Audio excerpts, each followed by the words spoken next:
Kayaknya kampung ini serem deh, ucap Ayu. Hus, jangan bilang gitu, ucap Dinar. Kami pun pulang ke rumah asuh masing-masing. Tiba-tiba pukul 5 ada siaran dari masjid bahwa ada berita lelayu. Innalillahi wa inna ilaihi rajiun, telah berpulang ke rahmatullah Bapak Parmin binti Parjo. Aku masih mengingat-ingat siapa Bapak Parmin ini, seperti tidak asing. Bapak Parmin ini tukang kebun kantor kepala desa. Beliau belum terlalu tua. Kalau aku lihat sih sekitar umur 40-an. Kaget. Perasaan tadi siang barusan lihat dia masih ada di kantor kepala desa. Ya emang takdir Allah, gak ada yang tahu. Tapi tadi terlihat sehat saja. Mai, padahal tadi aku masih ketemu beliau loh. Dan beliau sehat. Ucapku ke Maya yang sedang bermain HP di kamar. Masa sih? Aku malah gak tahu orangnya yang mana, ucap Maya. Dek, tiba-tiba Bu Asi memanggil kami. Iya Bu. Kami berdua pun keluar menghampiri Bu Asi. Dek, Ibu mau melayat, ada tetangga yang meninggal. Nanti kalau makan itu sudah ada di meja. Seperti biasa, aku dan Maya sholat maghrib berdua. Setelah sholat maghrib, kulihat Bu Asi belum datang. Mai, mau makan sekarang apa nunggu Bu Asi? Tanyaku. Ntar aja deh, Din, aku mau ke rumah asuh temanku ya. Ntar balik lagi kok, ucap Maya sambil menyisir rambut. Matilah aku bakal di sini sendiri. Tapi aku tetap bersikap tenang, sok pemberani. Ya udah, jangan malam-malam tapi ntar Bu Asi khawatir. Pesanku ke Maya yang mulai meninggalkan rumah. Bismillah aja deh. Aku beraniin di rumah sendiri. Biar gak suntuk, aku pun menyalakan TV. Sambil ku mainkan HP. Jadi TV-nya cuma buat rame-rame aja, biar gak sunyi. Aku dari awal udah bilang kalau rumah Bu Asi ini di pinggir jalan. Jadi kalau siang lumayan rame, tapi kalau malam sepi banget. Azan Isya berkumandang. Aku mau sholat, tapi gak berani wudhu sendirian. Padahal kamar mandi di dalam rumah. Tapi buat beranjak dari TV, aku gak berani. Akhirnya aku mohon maaf ku tunda sholat. Apalah daya iman dan ketakutan lebih besar dari ketakutanku. Tiba-tiba ada seorang mengetuk pintu. Langsung ku beranjak bergegas muka pintu. Ketika aku buka, gak ada siapa-siapa dong. Sial banget, udah dikerjain aja. Langsung, cepat-cepat aku banting pintu. Tapi baru berapa langkah, pintu sudah diketuk lagi. Namun kali ini, Assalamualaikum. Ada suara salam. Suara seorang pria yang tak asing suaranya. Suara Pak Prapto. Untuk apa beliau ke sini? Bukankah warganya ada yang sedang berduka? Ada apa dia ke sini? Buru-buru ku buka pintu lagi. Yang buat aku terkejut adalah suara siapa itu tadi? Gak ada orang lagi. Brak! Kebanting pintu lebih keras. Langsung lari dia ke tempat TV lagi. Kulihat jam pukul 19.47. Tapi Maya dan Bu Asi belum pulang. Ada yang membuka pintu, tapi aku gak berani nengok. Tapi tetap kupaksakan. Dan yang masuk ternyata Bu Asi. Alhamdulillah aku lega. Bu Asi menutup pintu dan langsung jalan ke arah kamar beliau. Kok Bu Bu Asi diam aja ya? Kenapa nggak nyapa aku dan mencari Maya? Ku diamkan saja. Setidaknya aku bersyukur beliau sudah pulang. Selang beberapa menit, ku mendengar sesenggukan suara tangis Bu Asi. Ada apa dengan Bu Asi? Sungguh, ku dengar tangisan beliau seperti tangisan kesedihan yang mendalam. Apa mungkin Bu Asi menangis atas meninggalnya Pak Parmin? Aku pun ikut merasa berduka. Kasihan Bu Asi. Aku samperin beliau. Namun, ku urungkan niatku. Merasa tidak sopan aja. Aku pelankan TV dan mendengarkan tangisan Bu Asi. Sungguh aku merasa iba. Tiba-tiba, HP-ku bergetar, pesan WA dari Maya. Cuy, aku pulang jam 10 ya ntar. Oke, Bu Asi udah pulang kok, tapi beliau menangis. Sampai di situ, Maya tidak menjawab pesanku. Tiba-tiba HP-ku berdering, panggilan WA dari Maya. Loh, Bu Asi emang udah pulang, Din? Udah tuh, Mai, tapi beliau lagi sedih banget. Pulang-pulang, langsung nangis. Emang kamu gak dapat SMS dari Bu Asi ya, Din? SMS apaan? Belum aku cek. Bu Asi emang punyanya HP jadul, jadi cuman bisa SMS. Coba kamu buka SMS dulu, Gi. Kumatikan telepon dan kubuka SMS. Dek, Ibu malam ini belum tahu pulang jam berapa. Kalian istirahat duluan aja ya, gak usah nunggu Ibu. Kulihat pesan 5 menit yang lalu. Terus, yang masuk kamar Bu Asi dan menangis siapa? Tiba-tiba suara tangisan itu berubah jadi suara ketawa yang sangat melengking di telinga. Berasa tubuh kaku. Jantung sudah hampir copot deh, keringatku menetes. Tak terasa badanku bergetar. Kulihat bayangan seseorang akan keluar dari kamar Bu Asi. Hingga wujud itu menampakkan wajah seramnya. Nenek yang waktu itu kulihat. Wajah hitam legam, gigi hitam bermata merah. Tersenyum ke arahku. Dan saat itu aku tak ingat apa-apa lagi. Kurasa badanku panas sekali. Dan ku coba membuka mata. Namun di sekitarku sudah ada Bu Asi, Maya, Pak Ilham, dan beberapa temanku lainnya. Aku terkejut. Apa yang sedang terjadi? Ku coba mengangkat tubuhku yang begitu lemas. Jangan bangun dulu, Dek. Tiduran aja. Ucap Bu Asi mencegahku untuk bangun.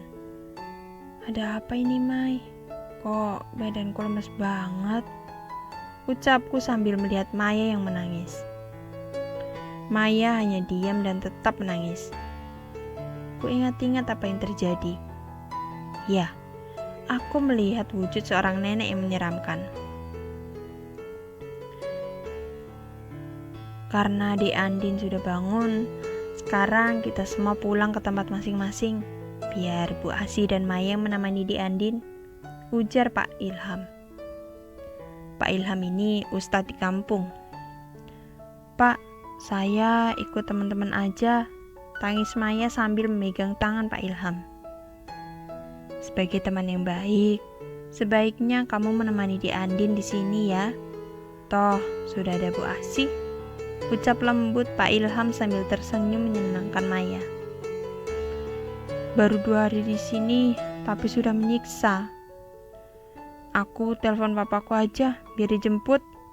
Tangisan Maya semakin menjadi-jadi. Ku tarik tangan Maya yang memegang HP akan segera menelpon papanya. Mai, kamu jangan egois, bentakku. Maya malah menatapku geram.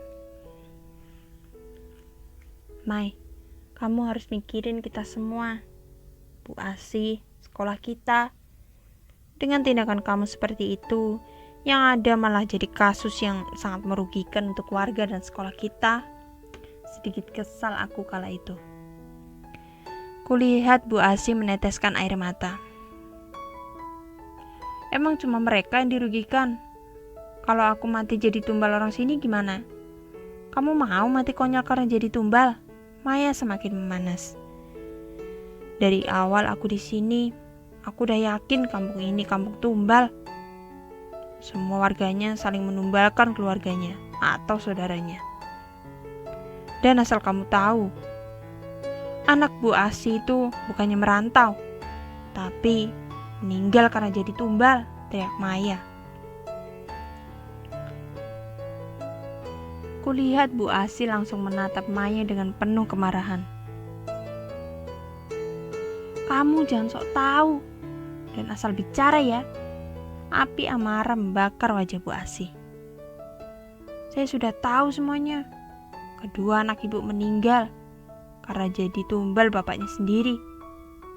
Dan suami ibu meninggal karena tidak bisa memberikan tumbal. Aku tidak percaya dengan apa yang aku dengar barusan. Prak! Bu Asih menampar Maya. Tolong kamu pergi dari rumah ini. Dan jangan pernah tinggal di sini lagi. Saya tidak sudi mengasuh kamu. Bu Asih yang semakin murka mendorong Maya untuk keluar dari rumah. Pak Ilham menarik Bu Asih dan menenangkan. Anak-anak yang lain membantu Maya berkemas untuk pergi dari rumah Bu Asih. Saya jijik melihat tingkah Anda yang seolah-olah tidak berdosa. Pasti sebenarnya yang punya pesugihan tumbal itu Bu Asih kan? Olok Maya ke Bu Asih. Terus saja fitnah aku. Jangan salahkan aku kalau ada apa-apa yang terjadi sama kamu. Ancaman Bu Asih buat aku ngeri. Semua yang terjadi di hadapanku seperti mimpi.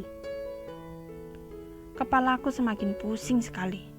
Aku pun tertidur malam itu tanpa tahu apa yang terjadi lagi. Keesokan harinya, ketika aku buka mata, Bu Asih tertidur dengan duduk di sampingku. Bu Asih, Bu, ku goyang-goyangkan badannya.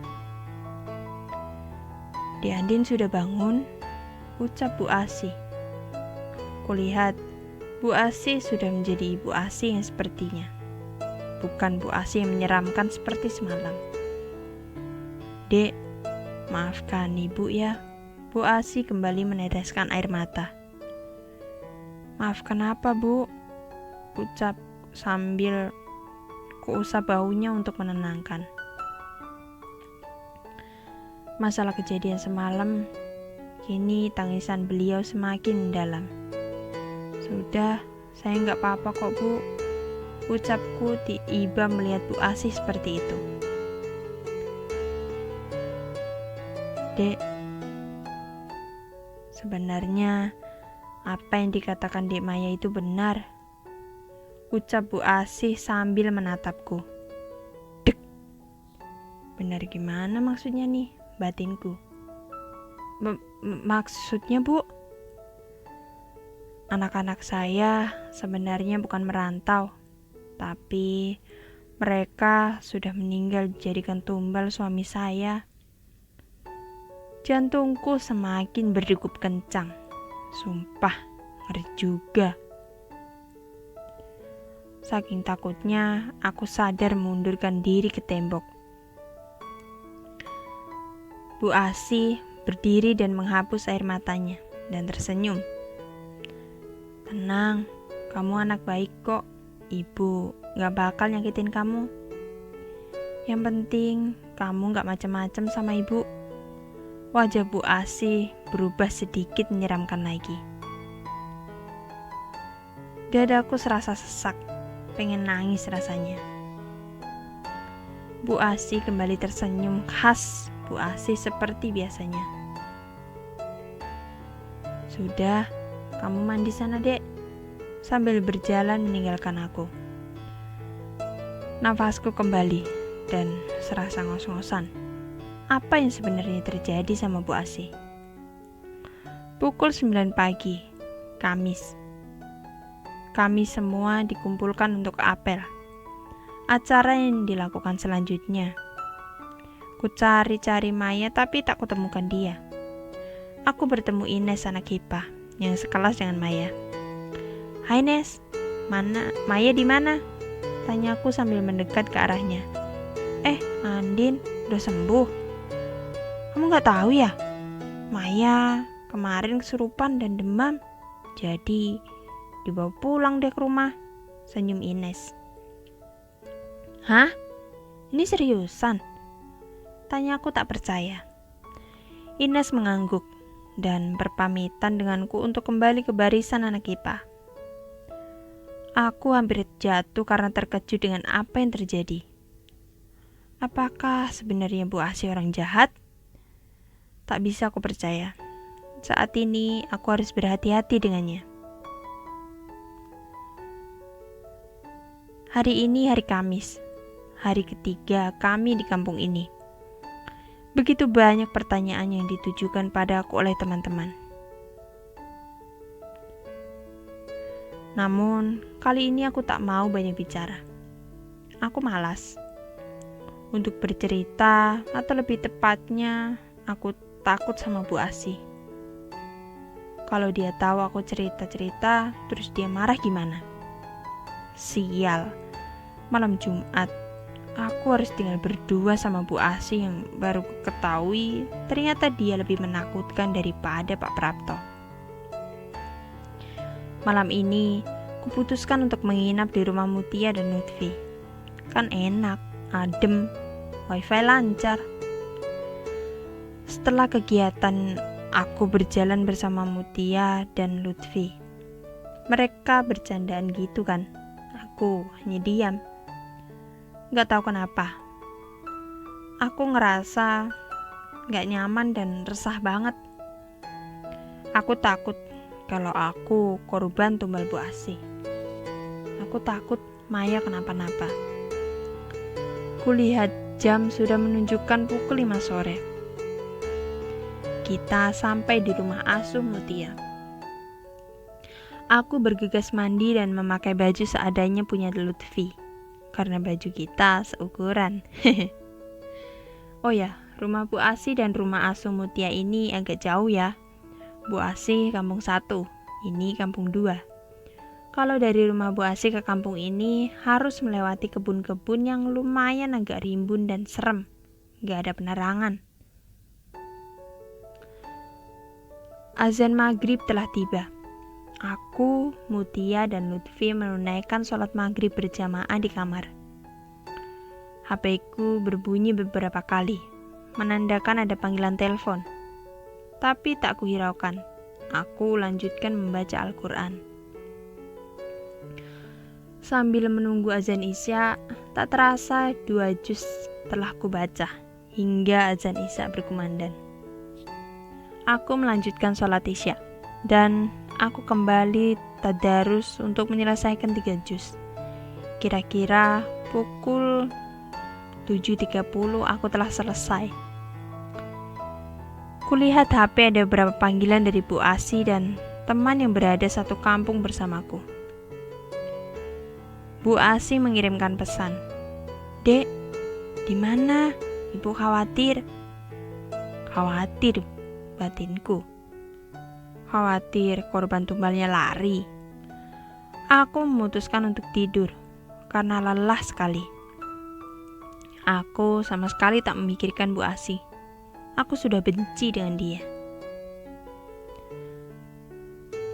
Baru kupejamkan mata, aku dibangunkan Mutia.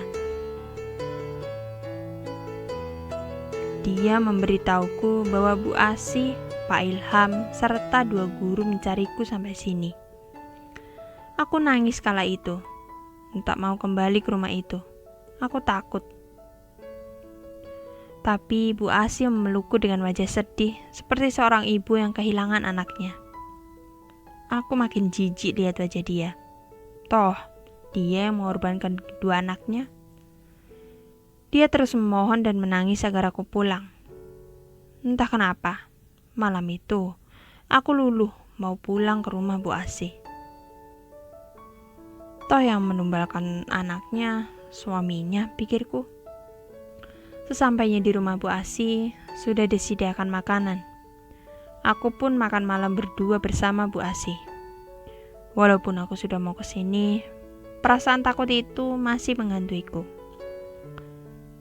Dek, nanti tidurnya ibu temenin ya. Biar Dek Andin gak takut, Bu Asih membuka percakapan. Aku membalasnya hanya dengan senyuman. Seperti biasanya, aku membereskan semuanya. Yang membereskan semuanya Bu Asih.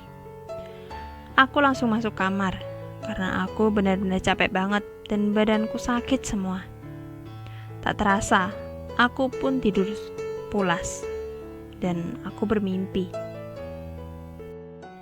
Di dalam mimpiku, aku bertemu nenek yang menyeramkan kemarin.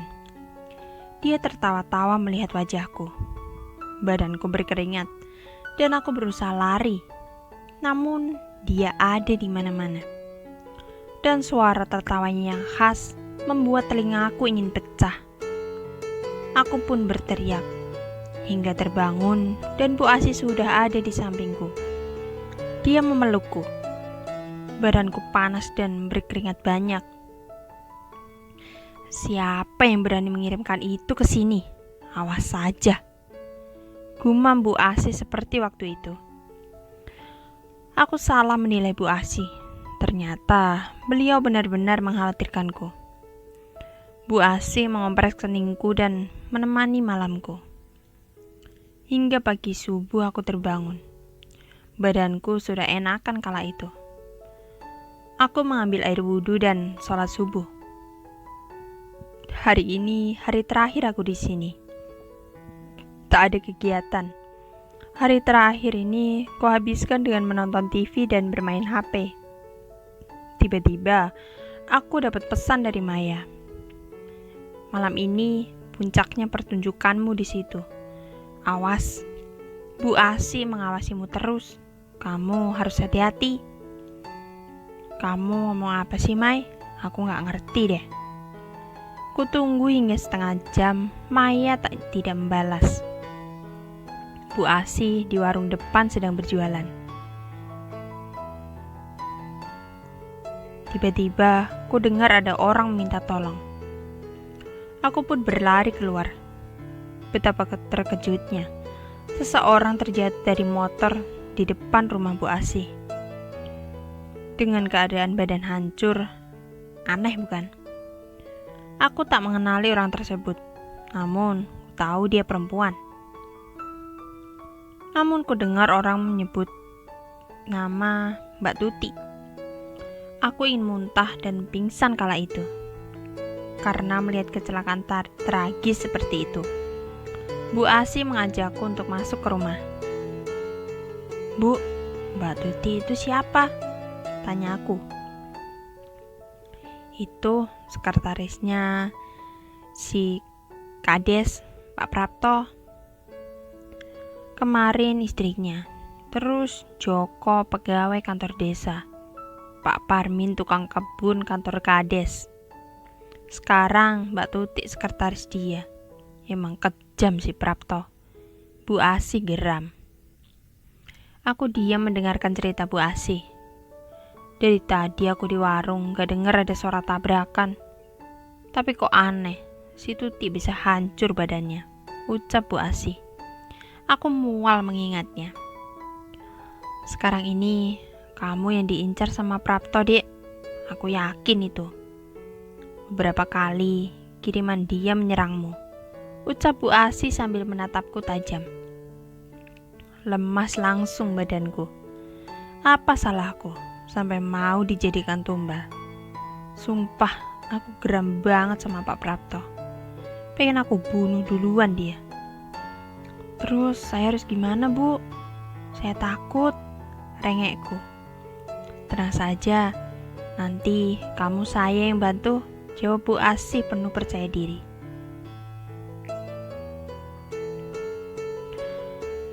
Aku jadi merasa bersalah dengan kebencian dan tuduhan buruk ke Bu Asih. Bu Asih tulus banget ternyata.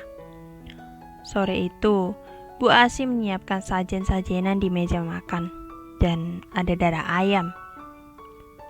Dek, ibu harus minta darahmu buat mengusir peliharaan Pak Prapto, ucap Bu Asih.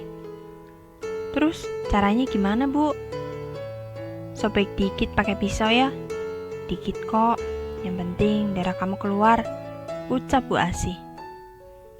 Aku pun mengikuti perintah Bu Asih. Bu Asih menyalakan dupa atau menyan. Aku harus duduk di meja itu di depan sajenan.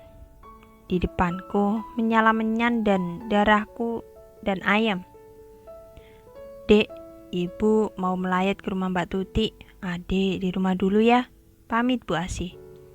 Tapi Bu, saya takut. Aku benar-benar takut. Kamu aman kok. Kamu harus duduk di sini hingga saya pulang. Jangan kemana-mana ya, Dek. Jangan pernah tinggalin sesajen ini kalau kamu masih mau hidup. Tapi kalau saya mau sholat maghrib gimana, Bu? Kamu pengen mati? Bentak Bu Asih sambil melotot. Aku cuma menggeleng dan menangis. Nah, nurut ya, Dek, ucap Bu Asih sambil mengelus kepalaku sambil tersenyum. Azan maghrib berkumandang. Tiba-tiba terdengar suara pintu diketuk. Aku tak berani beranjak. Bu Asih juga berpesan jangan buka pintu jika ada orang bertamu. Pokoknya aku gak boleh kemana-mana. Aku cuma boleh duduk di sini. Tiba-tiba angin kencang membuka pintu rumah Bu Asih. Seseorang masuk ke dalam rumah. Betapa terkejutnya aku. Tanganku bergetar begitu hebat. Tubuhku kaku, tak bisa bergerak. Malam.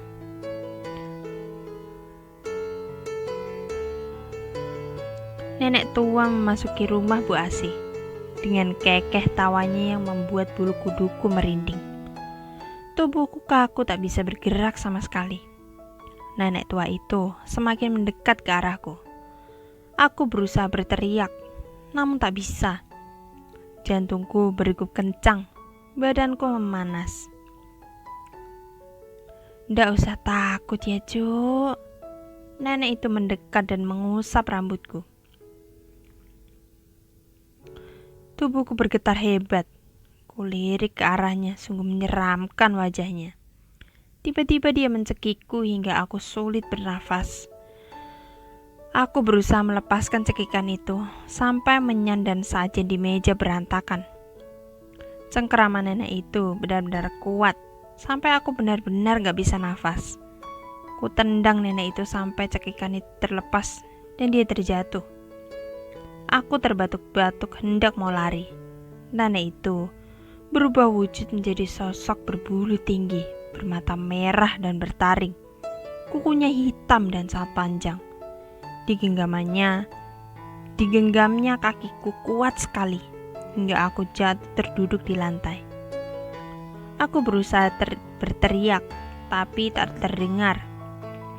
Lalu makhluk itu mencekikku kembali, hingga terdengar teriakan. Cukup, berhenti! Teriak seseorang datang ke dalam rumah. Betapa terkejutnya aku. Seseorang tersebut adalah Pak Prapto. Apa benar ini ulah Pak Prapto? Aku menangis kencang. Makhluk tadi melempar Pak Prapto sampai ke tembok. Di situ datang pula Pak Ilham, ustadz di kampung ini. Mereka berdua memanjatkan doa-doa. Tapi makhluk ini malah semakin marah. Berusaha aku berdiri dan hendak lari, tapi dicakarnya kakiku, dan dia mendorong tubuhku hingga jatuh terlentang. Di kakiku masih bekas luka sampai sekarang dan jadi keloid. Tubuhku lemas. Kulihat makhluk itu menyerang Pak Ilham dan Pak Prapto. Selang beberapa menit, datanglah beberapa orang. Salah satunya adalah Maya dan guru agama di sekolah kami. Dan ada beberapa orang lagi. Maya sempat menolongku dengan membangunkanku. Tapi aku tak sadarkan diri hingga aku tak tahu apa yang terjadi. Ketika aku tersadar, semua orang sedang menangis. Kulihat Maya tergeletak lemas di sampingku dengan luka di wajahnya. Kala itu aku hanya terdiam karena lemas dan tak bisa berkata-kata. Kakiku perih. Leherku kaku sekali. Orang-orang di sekelilingku membaca Yasin. Kulihat Maya bergerak-gerak dan berteriak. Aku kaget. Akhirnya aku dituntun untuk keluar dari ruangan itu. Yang ada di ruangan itu hanya Pak Ilham dan rekan-rekan yang tak kukenal. Karena aku lelah, jadinya aku tertidur pulas.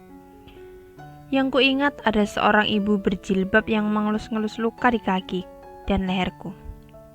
Pagi harinya, tubuhku sudah mendingan. Dan sekolahku sudah bersiap untuk pulang ke kota.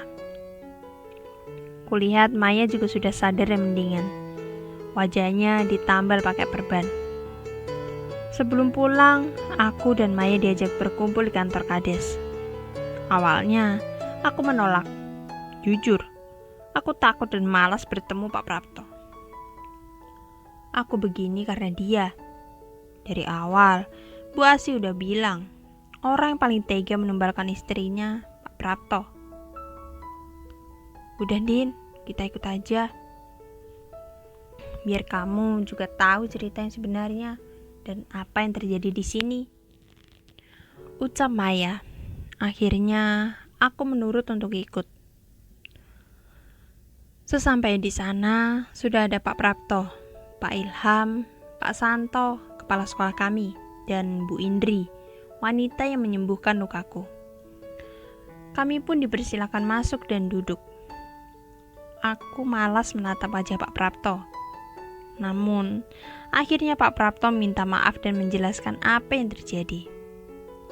Jadi, aku salah menilai Pak Prapto. Dia sebenarnya baik. Dan warga di sini tidak memiliki peliharaan. Justru yang punya peliharaan itu ya Bu Asi.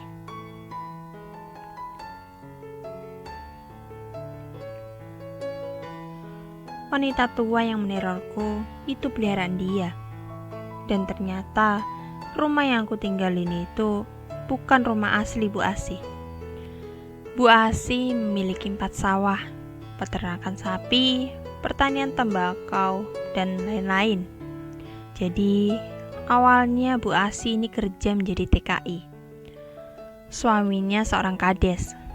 Namun, ketika pulang ke kampung, dia membawa 2 anak, hasil hubungan gelapnya di luar negeri. Karena dia tak diizinkan suaminya untuk menjadi TKI lagi, hidupnya sangat krisis, hingga ia berpikir untuk memiliki pesugihan dan peliharaan. Rumah yang aku tempati ini rumah peliharaan Bu Asi. Makanya banyak warga yang meninggal tidak wajar di depan rumah Bu Asi. Dan orang yang meninggal itu meneror Bu Asi. Sebenarnya dari awal yang diincar peliharaan Bu Asi adalah Maya. Tapi karena ternyata si Maya ini punya penjaga dan memiliki kelebihan, jadinya akulah yang terkena imbasnya.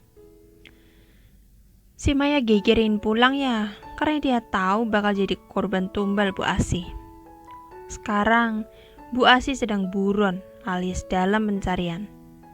Warga dan Pak Prapto tak menyangka orang yang menghabisi istrinya adalah Bu Asi. Bahkan anak dan suami Bu Asi juga menjadi tumbal korbannya. Sebenarnya aku udah gak kuat. Pengen nuntut Bu Asi, tapi ya gimana? Aku lebih baik segera pergi dan tak mau berurusan dengan Bu Asih.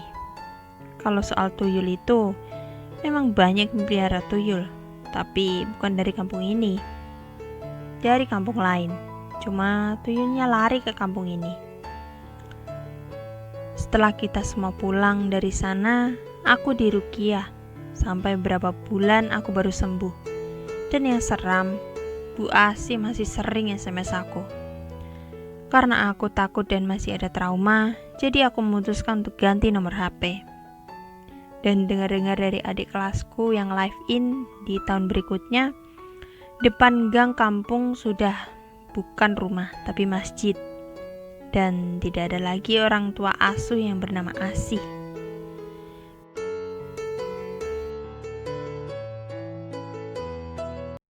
Selesai. Nantikan cerita-cerita lainnya hanya di Dongeng Seram.